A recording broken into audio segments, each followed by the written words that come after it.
The following is an AI radio TV news feature. All humans are believers. Belief is not just about God or ghosts. By Marcelu Gleiser. Humans are unique in sharing one very peculiar trait: we believe. The nature of that belief varies a lot these days, when secularism is so prominent. Belief is not just faith in a supernatural God or deity, or in spirits and ghosts. Belief is an essential need for all humans. You believe in your capacity for success when you start a new project. You believe that your team will win the game this time. You believe that your idea is the right one, even though it's still just an idea, an unrealized plan. You are passionate about your beliefs, and this passion fuels your drive to push forward. Without belief, we stagnate. The meaning of supernatural. Even if you are a vocal atheist, you still believe in your creed that there is no God. Given that the absence of evidence is not evidence of absence, to say that the lack of evidence for a supernatural being is enough to rule out its existence in some definitive sense is, well, an act of faith. It is belief in non-belief. Note that a historical critique of the evils of religion, with its wars, massacres, and persecutions, has nothing to do with the nature of belief or the need to believe. Belief may lead to fanaticism, but the two are not the same thing.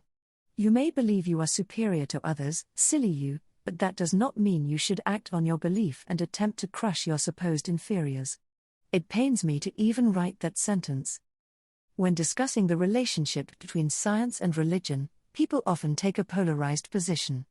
They take a stance of belief or non-belief. Much grief comes from the insistence that one or the other is wrong or meaningless.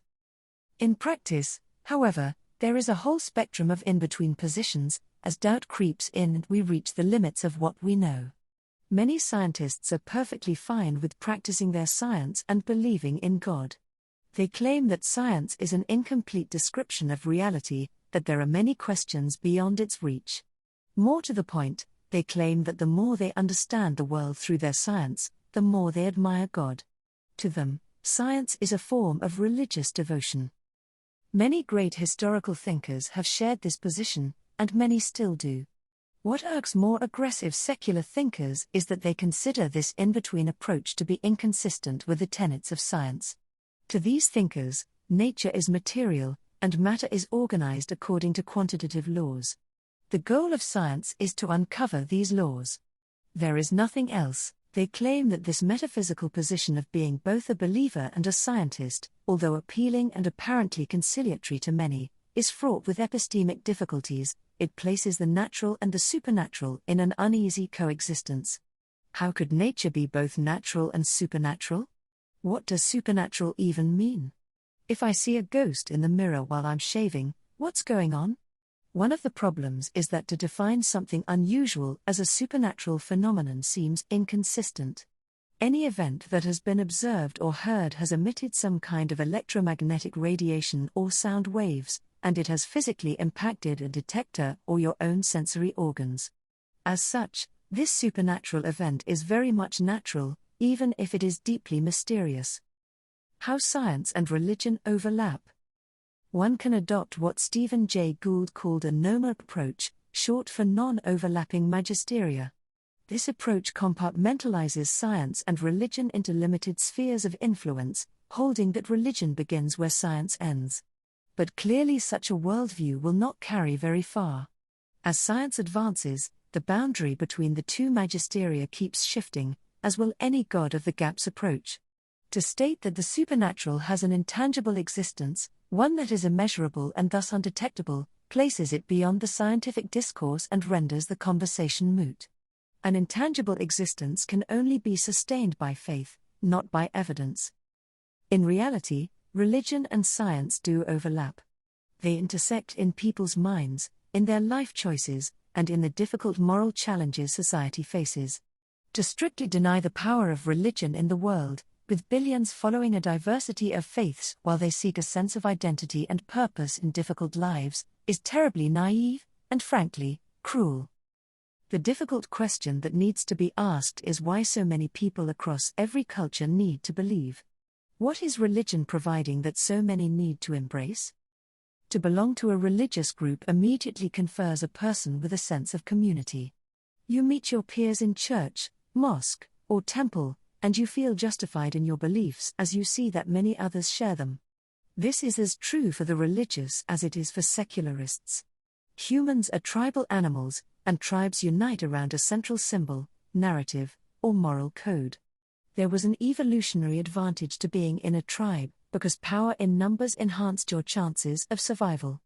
There was a social advantage as well, because within the tribe a person finds legitimacy and a sense of purpose. To many people, belief may justify the allegiance to the group, but it's the sense of community, of shared values, that drives it. The boundaries of science. However, there is another aspect to faith, one that is purely subjective. As William James portrayed in his masterful The Varieties of Religious Experience, there is something unique about the individual at the crux of a true religious experience. This person shares a sense of community with the unknown, with what transcends the confines of our humanity.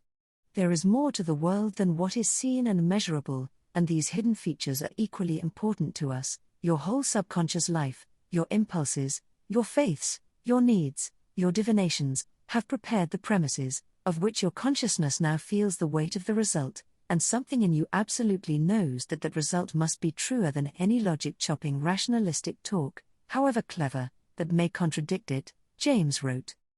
Even if philosopher George Santayana and others have criticized James for encouraging superstition, one cannot deny the obvious fact that the reach of reason is limited. Science extends its reach into all aspects of the world, but there are boundaries past which it cannot extend. The choice we have is how to deal with what we cannot know. When Einstein invoked his cosmic religious feeling to describe his unorthodox spiritual connection to nature, he was trying to express this elusive feeling of the mysterious, of our human attraction to the unknown. Perhaps surprisingly to many, especially to those who do not understand what drives people into science, the engagement through science with unknown aspects of nature is deeply spiritual. Science is a flirt with the unknown, as is religion. The difference is that science uses tools to expand the domain of the known, while religion is sustained by faith. This is where belief comes in. It fills the space of the unknown so that we can sustain our sense of purpose. Even the secularist scientist, using research to probe beyond the known, is practicing this creed, fulfilling our deep need to understand our origins and make sense of the world, and to extend our grasp of a reality we can never fully comprehend. For more news from AI Radio TV News, visit airadiotvnews.ca.